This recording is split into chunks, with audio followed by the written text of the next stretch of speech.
Principal Matters Podcast, episode 505. Hi, friends. It's Will Parker back with my co-host, Dr. Jen Schwanke, for another Principal Matters episode. Jen, this episode's coming out in the middle of June, and today's guests are two of my favorite people that write about problem solving and conflict resolution and hard conversations. Erika and Tiffany Burns are both Oregon administrators, and man, you guys are going to love this conversation. I'm just going to say right now, anybody who teaches like master's level courses or doctoral level courses where people are asking the question, how do I have that hard conversation? You're going to want to pick up their new book. So Jen, before we let listeners enjoy them though, here's our question of the week. This is a hard one, and you and I are going to relate. No, this is easy. This is an easy one. Okay, here it goes. I want to say yes to new opportunities outside my building without neglecting my first commitments to my school. Is it possible to do both? Yes. The answer is yes. Now let's unpack that, because you and I both talk to people. Actually, let's just start with us. You and I both have been leaders who've been asked to do things outside of our buildings and that you can fill in the blank. Maybe that's mentoring someone else, coaching someone else, presenting about the things happening in your work, speaking at conferences, volunteering. The list can go on. Being a coach for your kid's baseball team. There's a lot of things you could fill into that blank. And here's the I'm going to say this, and then I'm going to throw the ball to you. I think what I hear, though, in the tension of this question is, am I being selfish if I'm saying yes to things I love to do when I should just be putting my head down and just being here and doing this all the time? I would argue it makes you a better leader when you take advantage of those opportunities outside of your building. I think if you commit yourself so deeply and fully just to the inside of your building, you miss a lot of learning, a lot of relationships, a lot of networking, a lot of ideas, inspiration, joy. You miss all of those things that can come when you are taking advantage of opportunities outside of the building. I also sense intention, and maybe this is because I'm looking for it because I feel it, which is guilt. Guilt that you are not 100% committed to your people, but you are. You're just choosing to take some of your energy and put it in places where you're going to get better outside of the sightline of the teachers and parents and students in your building. They don't see it, but it's happening. And I'll before I turn it back to you, Will, I will say this important thing. If you want something done, ask a busy person. That is so true. And so to be involved in, the speaking, the writing, the mentoring, whatever it is, to do that makes you better, makes you busier, but it makes you more efficient. And I really think it will make you a better leader. I agree. I almost want to bring this question back sometime as a Monday Matters, because I want to play the devil's advocate for a minute, because there may be a leader out there that's like, yeah, but I watch some of my leaders get so involved in things that they're neglecting the thing I want them to be working on. And, I think there's nothing wrong with a honest conversation with someone about, hey, how are you doing on that goal we set together? How are you doing on that thing that we said we'd be working on? But not immediately assuming the worst intentions about the other person's passions or interests or the things that they enjoy doing, just because someone is involved in other things that bring them joy or grow them does not automatically mean that their intention is to avoid the first commitments either. I know we can unpack that in many ways. Well, I think we should talk about it maybe on a Monday Matters, because I actually have a post coming up in my newsletter about this, about visibility and availability, and good leaders do both. And if you're only doing one, then that's where people start to get resentful. Right. Is it, they might see you every day, but if you're not really available to help them, that's no good. And if you're available when they call, but they never see you, it's out of whack. So I think a lot about that, and to the point where I'm going to write about it. Oh, Jen, I'm so glad you're doing your newsletter. And Principal Matters listeners, if you're not reading it, you're just missing out. Everybody that listens to this show should subscribe right now. Jen, how can they find your newsletter as we wrap this Q&A up and introduce our guests? You are so kind, Will. Thank you. They can find the newsletter subscription link at my website, jenschwanke.com. And you can find all of today's show notes, including the links to the wonderful new book by Erika Bear and Tiffany Burns at williamdparker.com. So, Jen, until next time, and listeners, until next time, thanks for doing what matters, and we'll talk to you soon. Let's take a moment to thank our sponsors, and then we'll be right back. Everyone talks about the power of data-driven instruction, but what does that actually look like? Look no further than iExcel, the ultimate online learning and teaching platform for K-12. iExcel gives you meaningful insights that drive real progress, and research can prove it. Studies in nearly all 50 states across the U.S. show that schools that use iExcel outperform other schools on state tests. Educators who use iExcel love that they can easily see how their schools are performing in real time to make better instructional decisions. And iExcel doesn't stop at just data. iExcel also brings an entire ecosystem of resources for your teachers with a complete curriculum, personalized learning plans, and so much more.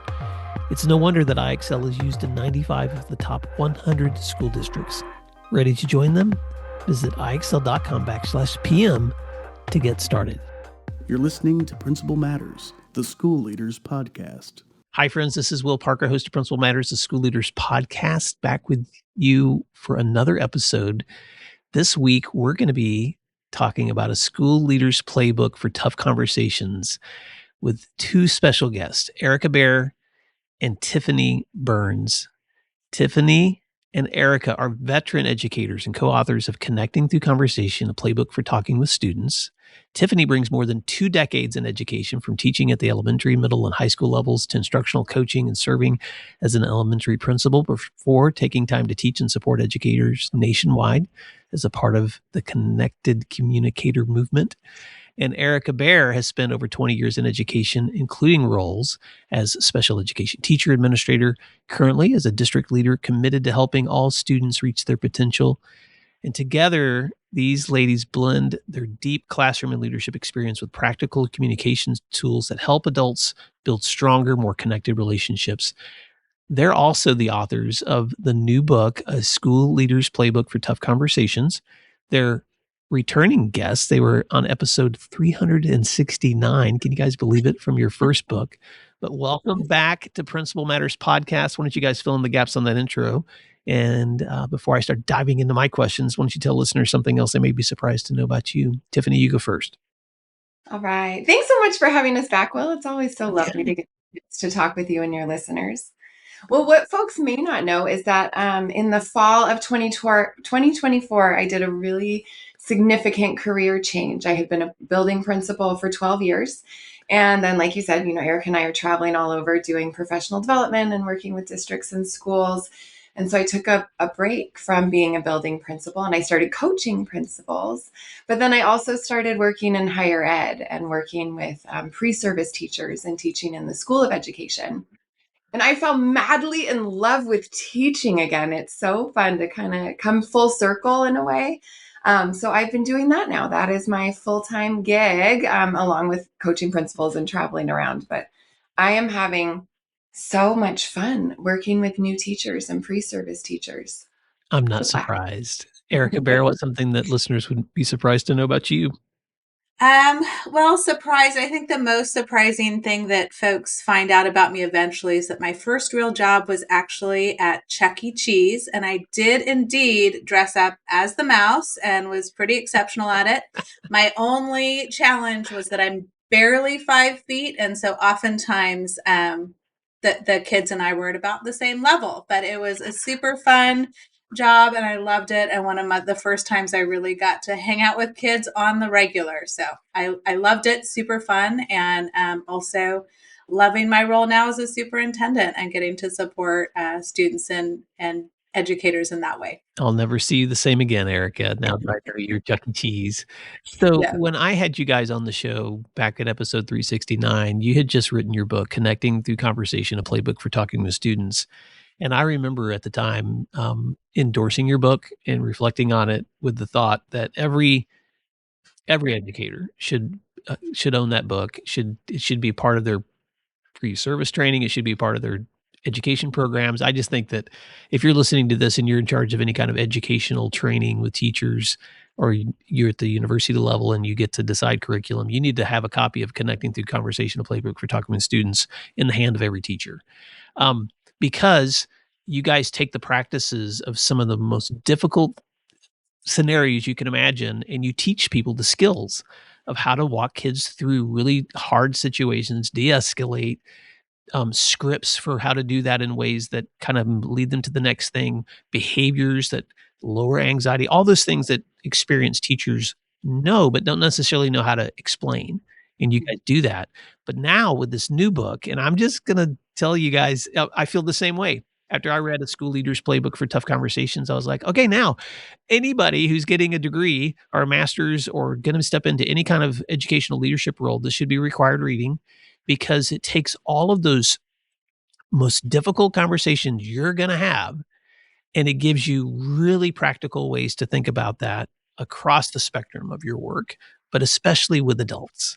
And so, and I don't even know where to start, but I have questions that I want to ask you guys. But let me, before I even dive into the questions, let me just give you a second to explain your own motivation for what prompted you guys to step from that first book to this one. And Erika, why don't you go first? Yeah, so we have had the wonderful privilege of being able to go all over and talk to folks about that first book, which has been critically meaningful because it is just summarizing so many of those things that folks kind of know or they have bits of, and just helps refine and make work so much easier. We're finding what's really resonating for folks is, folks are feeling burnt out. They're feeling tired. These jobs are really, really hard. And what's getting in the way isn't necessarily, there is so much work, but there always has been, right? But what's really getting in the folks' way is they're not feeling like they have those skills in their back pocket that they can just pull out to intervene and get things back on the right track. And when we have a whole group of educators moving in that direction, it's so life-changing for a building and for the educators who are there, and that feeling of stress and anxiety can really go to the wayside. So we've had a great time doing this, and inevitably wherever we go, there will be a leader in the room who will come up to us and say, this is incredible, this is so helpful, I'm going to use this, I want everyone in my building to use this, and could you please help me figure out how to translate this into the conversations we have with adults? Because although each one of us got into education because we love kids and we want to serve kids, the conversations that often give school leaders and educational leaders the most anxiety and the most, keeping us up at night, stomach churning, are those conversations that we have to have with the grown-ups, with the other educators that we serve, with the caregivers of our students. And so navigating those conversations became our next project, and we have had so much fun doing it. Tiffany, I know you have some added thoughts. Well, I just think, like Erika said, we all got into this for the kids, and then the parts that are the most challenging are how do we navigate those equally important relationships with the adults. And I don't think people necessarily learn how to do that other than through trial and error. Like there's so much just getting it wrong or going, that really went sideways and I'm not sure why. Or we're calling, trusted colleagues and folks that we really respect and say, I have to have this very hard conversation. Any pointers or tips on how to do it? And, personally for me, I think one of the most helpful things in reducing some of that anxiety is feeling prepared and having a plan and knowing, okay, this is what I'm going to say. And then here's the order that I'm going to do that. And, Erica and I realized, gosh, we're coaching people through these. Maybe we should write it down. Maybe we should make this more accessible to folks. And ideally, reduce some of that anxiety for our leaders, but also really help cultivate and strengthen those relationships that are so very important between our leaders and staff, our leaders and caregivers, our leaders and folks in the community. Because this strong style of communication and being a strong communicator That does not happen by accident. That happens through real intentionality, practice, and knowing how something's going to land, or at least having a pretty good idea of how something's going So to land. I love analogies. So, and this may or may not apply completely, but let's imagine, listeners, that you decide you're committed to some really cool fitness plan as you step into this uh, season of your life. And so you hire a coach at a gym, or you download a list of things you should be working on so you can develop the muscles that you need to be developed for whatever outcome that you want. Or maybe you're committed to some running routine, whatever it is.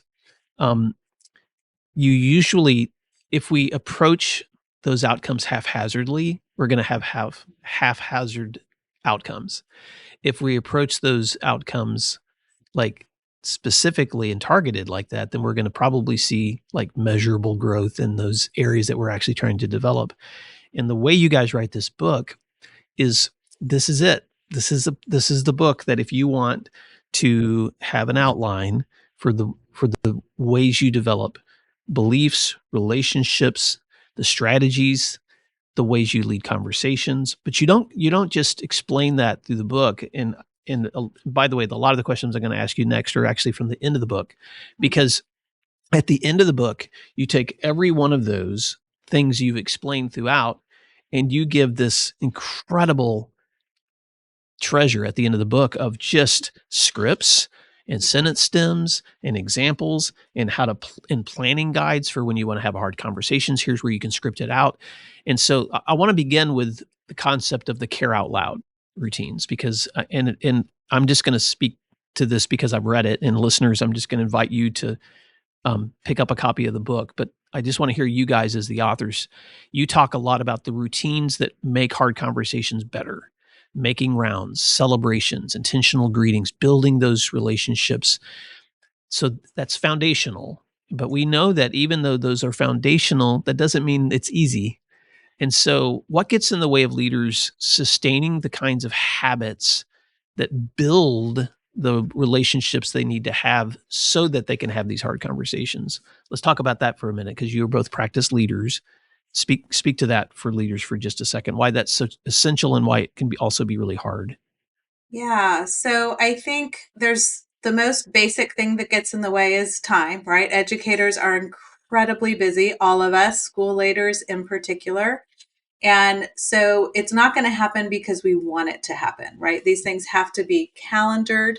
We have to make sure that it becomes a part of our routine, and it has to be systematized, right? We have to really say, okay, I want to make sure I acknowledge everyone's birthday. So that means every Monday I'm writing out birthday cards at this time to this time, and I'm going to make sure that those get in boxes, and I'm working with my office manager on making sure that's set up properly, right? The first half hour of my day is not scheduled, and my job is to not be in my office and be walking around and checking in with folks. And so it is about, and then making sure I'm keeping track. Who have I checked in with this week? Who am I checking in with next week? And making sure that's done. I think another thing that can really get in the way, and it's that moment where we really have to be honest with ourselves, right? If we're struggling with a staff member, if we're having some challenging conversations, if we're running into some personality conflicts, or trying to work through some hard things, it can be really tempting to avoid that classroom when I'm going around doing my rounds. It can be really easy to not try and engage them on some of these care out loud strategies that are so important.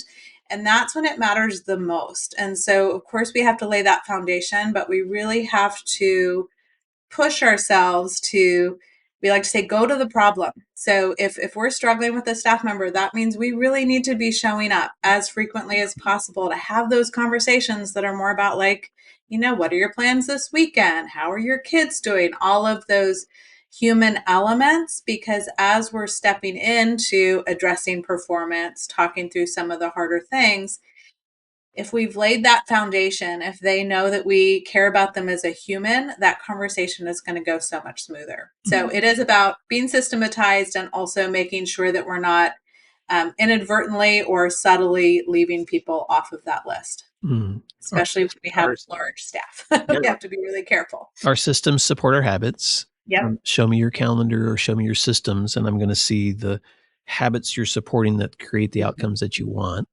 But then at the same time, our attitudes will determine what we're leaning into or what we're avoiding. And so often those hardest conversations become people that we just kind of want to keep on the outskirts. And one of the things I hear you saying, Erika, is if you really want that to change or develop, you're going to lean into it, not That's right. not move away from it. Tiffany, what are you thinking? Well, I just think, like Erica said, educators are such busy people and, school leaders in particular. And so much, I think, of a school leader's job, as much as we want it to be proactive, as much as we want it to be systemized, it's really easy for it to be reactive, especially different parts of the year, and we all know what those seasons are. And so it's, it's easy to start just responding to what's this crisis in front of me, followed by the next crisis in front of me, and just kind of doing whatever's right there in front of me. And we all know how important it is to build those relationships and to make that time. We just have to be reminded to do it. And everyone has different I guess that everyone has different strategies that they might use for how they are connecting with folks, or, maybe this book is going to give them some more ideas of how to do that. But I think it's also about, how do you hold yourself accountable to make sure you are doing that? And the part that I love is that when we do intentionally build connection into our schedule, well, gosh, that's a lot more joy. It's just more joyful. It makes my day better when I know that I'm going to make this phone call to this caregiver to share something good that their child did, or that, I'm outside at pickup or drop off, connecting with folks and seeing folks in the hallway and checking in on them. It reminds me why I do the work and why I'm so connected. And it helps, which I think then helps hold me more accountable when I can think to myself, well, that was rather enjoyable. And I really enjoyed having that connection. I like scheduling things that I find joy in. You guys are also thank you for the hard work it's taken you to create, I'm just gonna call them sentence stems, like, coming up with some really practical ways to try to diffuse tension, protect confidentiality, wrap up meetings so people don't continue to go and go and go and go. So I'm just curious, do you have favorite stems? Do either of you have things like that become like, this is something if I hung out with Tiffany enough, I'm gonna hear her say when someone's getting really upset, or Erica say if she's trying to wind someone down. What are some of your favorite stems that other leaders might consider putting in their toolkit? Well, okay. So as a school leader, people will often say, do you have 5 minutes? Or, do you just have a minute? And in your head, you're like, first of all, you do not want only 5 minutes. I know you want a lot more than 5 minutes. And second, do not have 5 minutes. I have negative minutes. Like, no, I don't have any time right now. And you can't say any of those things, or maybe you do, but that's not ideal, right? Because the message that you're sending is, I'm too busy for you. And that's not what you mean, right? You mean, I've got all these things going on. I don't have time in this moment. But when you say, no, or just no, I'm not right this minute, that comes across as I'm too busy for you and that I don't care about your problem. And that's probably the opposite of what you mean. And so one of my absolute favorites is just saying, you know what, this conversation is so important and I want to make sure that I give it the time it deserves. So let's book some time a little later so we can really sit down and have this conversation that we need to have. And you've said the same thing, right? You basically said, no, I do not have 5 minutes, but you've said it in a way that really honors the person that you're talking with. And I think maybe does a better job of explaining your real intention. And those are just practicable. I know that's not a word, but you can practice that and make it a little more, rote. So it's easier to just say. Erica, what's one of your favorite stems? Oh my gosh, I have so many. The the piece that I love, and we all have just slightly different versions of these, right? So, the way Tiffany says that, I also love that sentence stem. And for me, I'm always like, oh my gosh, you're worth so much more than a minute. Let's schedule a time when we have more than that, where we can really dive in, right? But one that I have been leaning into lately is this: how can I support you? Or what does support look like for you? And in particular, when someone is going through something really hard, because the other piece that school leaders are dealing with is oftentimes we're with people through some of the most challenging parts of their life, right? And so being able to say, what does support look like for you right now? Like, what does it look like for you? Because everyone has such a different frame of what support feels like. Some folks need, I need meals and I need this and and I want people around me, and other people are like, I just need to be at work and not think about this or talk about this. Right. And so being able to have some of those in your back pocket. One of the things that comes up a lot and totally in a different direction is when folks are really pushing us for information that we can't share, right? There's so much information that's confidential. And this happens with both the educators we support and caregivers, where they're really like, I want to know exactly what's happening with that kid or what's going on with this staff member. And so oftentimes with caregivers in particular, I'll say something like, you know what, I can't comment on the specifics of this situation, but I can share with you generally what can happen in situations like this. And then just kind of point to and lean into your handbooks and your policies so that you're not saying I can't tell you anything, but you're not breaking any confidentiality rules. And with educators, I'm often like, I can't comment on the specifics. Know that, I'm working closely with the folks involved, and I wouldn't share this if it were about you either. So we need to make sure that we're upholding everyone's dignity in this situation. And so I'm not going to talk about it. And just letting them know that you can't, instead of just kind of shutting it down, and really explaining the reason can go a long way. Yeah, the last thing you wanna do when someone's pressing you for confidential information is switch into attorney mode. Right. You know, FERPA does not allow me to say anything that would divulge Yeah. confidentiality of our personnel or students on Right. campus, but instead of flipping that narrative to, I can't talk to the specifics of this, but let me tell you what we generally would do in a situation like this. What our Right. handbook allows, some of the options that are involved, and Mhm. you can be assured that we're practicing those options Right. in those Right. practices here. Right. You guys also address, especially when it comes to caregivers, parents, guardians, anybody that's coming to you in we all know in the context of school that can be lots of different people. Sometimes people share custody, sometimes people are foster parents, sometimes people are guardians of their own kids, sometimes you've got grandparents, and so we all know that a caregiver can be a lot of different people. But you present what you call the caregiver framing model, and I'm just going to say them aloud, of showing care, sharing facts, why you think it happened, naming next steps, and then showing care again to kind of create some clarity every time you're trying to talk to someone. Um, so this might be a hard question to answer in a short setting, but Tiffany, what mistakes do you most often see leaders making in high emotion caregiving conversations? And how does having a structure like that help you prevent missteps? Yeah, I really appreciate you asking about this, Will, because I think this is such a huge part of our job as administrators. And then also learning the steps well enough to coach educators, teachers and folks to be able to also have these conversations. So we do have that whole framework together where it's follow this template and it'll help. I think the parts that are the trickiest is, and it sounds simple, but it's remembering to start with care. And it's really, hey, you have such an awesome kid. And let me just tell you, I really appreciate this thing that they did, or something that we appreciate about their child. And that automatically helps someone see, oh, you see my kid, you get my kid, and I appreciate that. And, thanks for saying that. And then we're saying what happened, and we're not going to sugarcoat that. We're going to share just those facts. And I think the other really, really tricky part is the part that people skip a lot. And it is saying why you think something happened, right? So it's empathizing with the child, it's guessing at the motivation, and you're sharing that with the caregiver. You're saying, they did this thing, and I honestly think they just acted on impulse. I just really think that she didn't stop and think about what she was doing before she did it. She just really quickly reacted. And I think if she would have stopped and thought, she would have done something differently.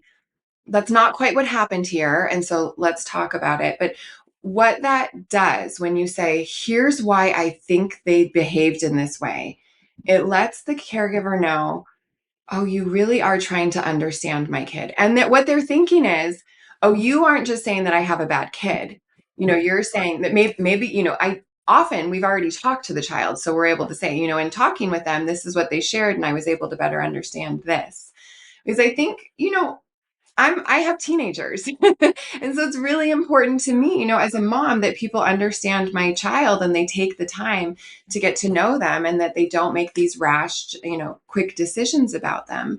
And so if we share that piece about why we think it happened, it helps them see that we really do care about their child and that we are committed, and you can understand, right, as a caregiver, why that's not going to help them be successful, or why we can't do those kinds of things at school. It puts us in a much better place to be able to partner with them.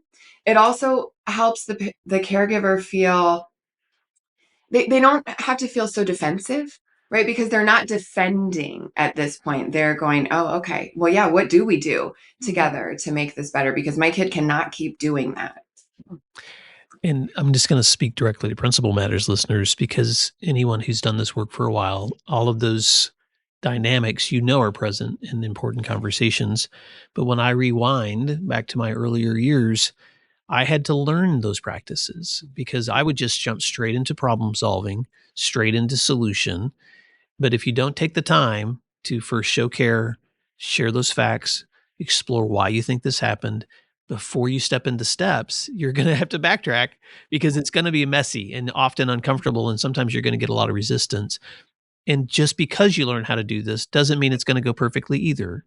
But it certainly creates the conditions in which you'll probably have more productive conversations moving forward. I'm watching the time because there's so many other things I want to ask you guys, but I want to switch gears because you two don't really pull any punches when it comes to the hard conversations that are going to happen with adults in schools. You have a section specifically on when there's somebody on your team who needs to be coached out.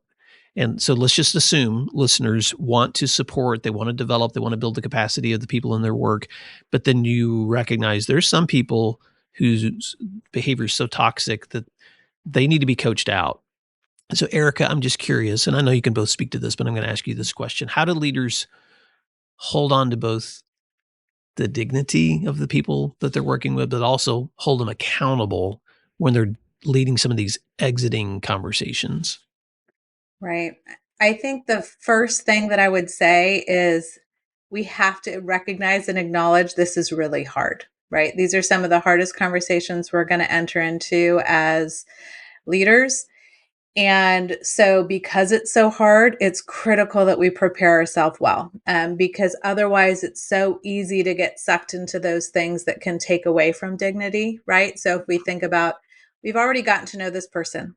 We've already really done every single thing we can to support them in staying, because we've exhausted every other possibility, and we need to know that in our heart, and we need to confirm that with others that we trust, that we've done every single thing that's appropriate.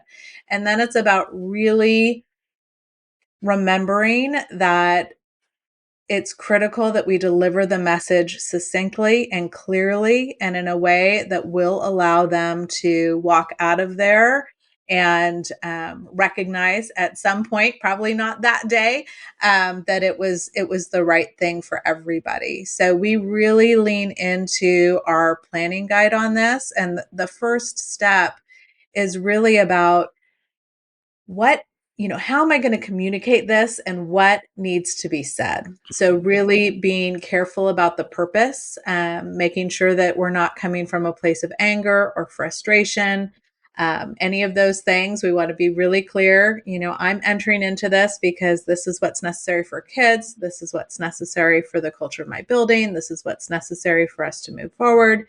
And so I'm getting really clear about that, and then being careful about, where am I having this meeting? I want to make sure it's not in a place where they're walking out in front of all their colleagues, or they're, entering or exiting in a way that is going to be really challenging for them. I want to make sure that there's space after the meeting for them. I also want to make sure that this is going to sound silly, but I've scheduled enough time. This is a life-altering moment for that educator.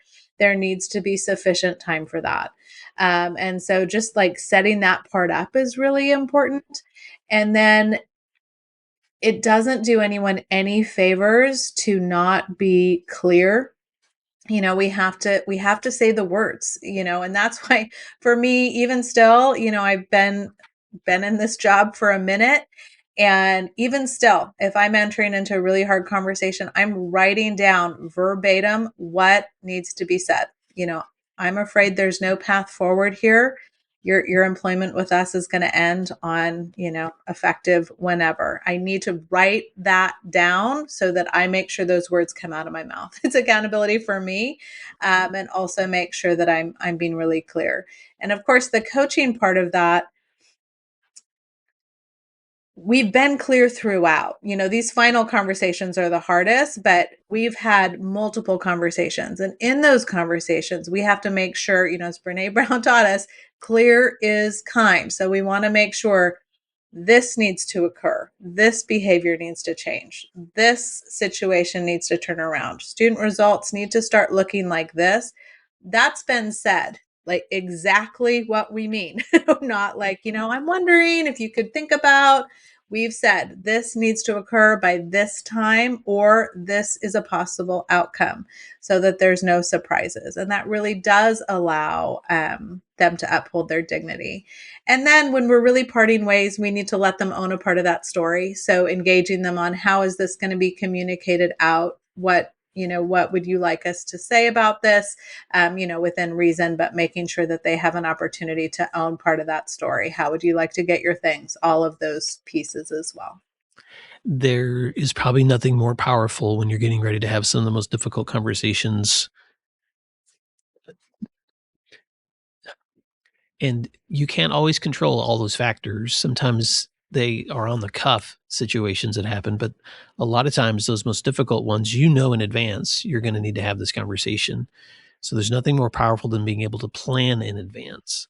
And so I so appreciate you guys putting that tough conversations planning guide at the back of the book, as a way for people to just script.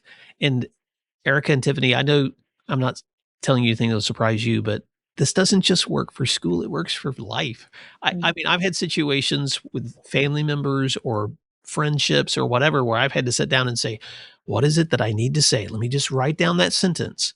And where do I want to communicate it, and when, and how do I want to communicate it? And if we get nothing else out of this conversation, what's the one thing that needs to be said here? And then what commitment do I don't want to invite someone to in the situation? If I'm coaching someone towards improvement, then how do we resolve this and move forward and grow?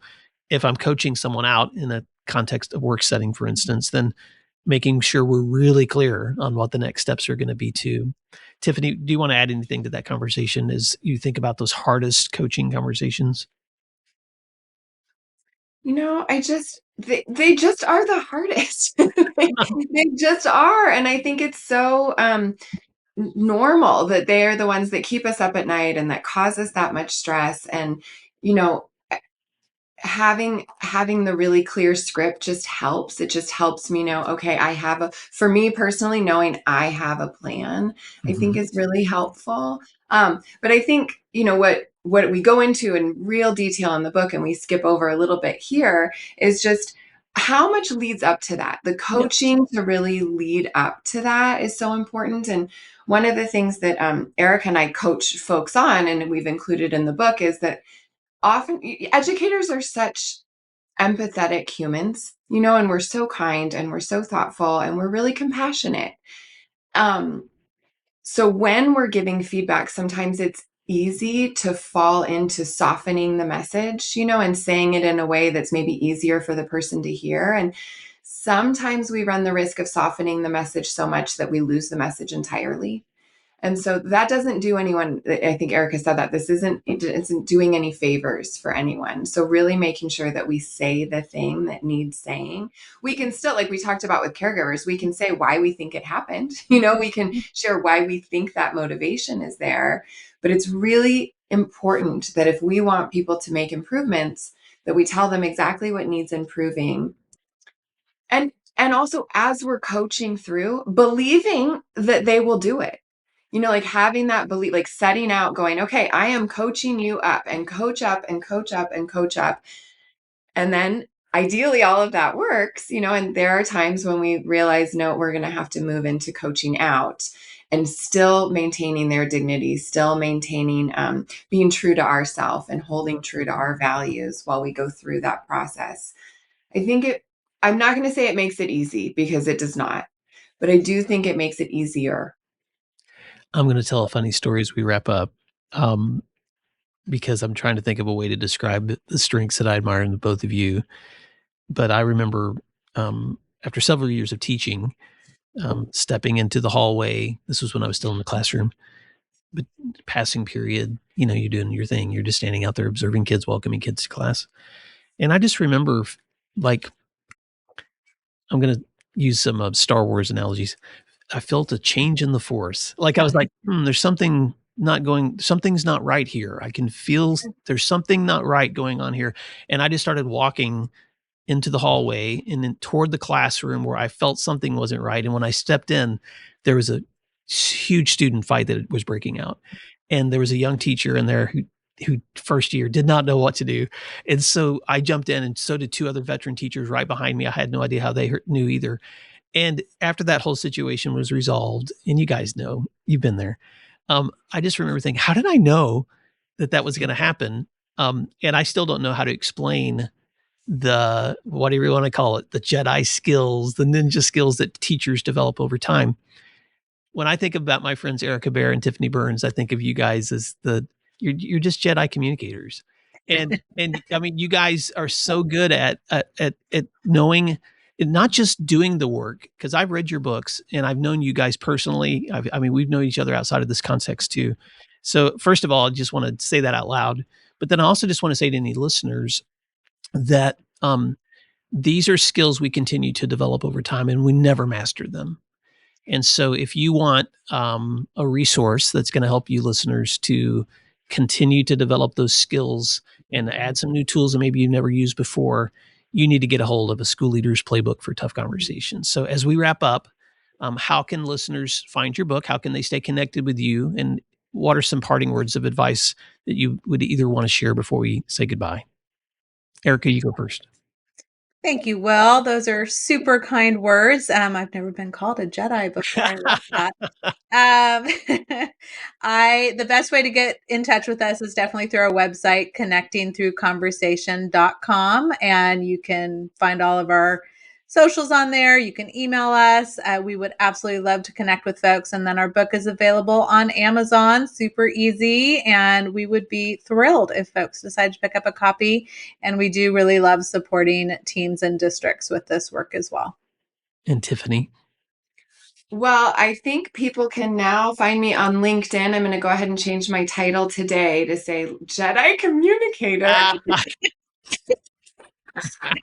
A huge Star Wars fan, Will. That's maybe the best compliment I've ever received, and I will be telling my deeply in love with Star Wars family.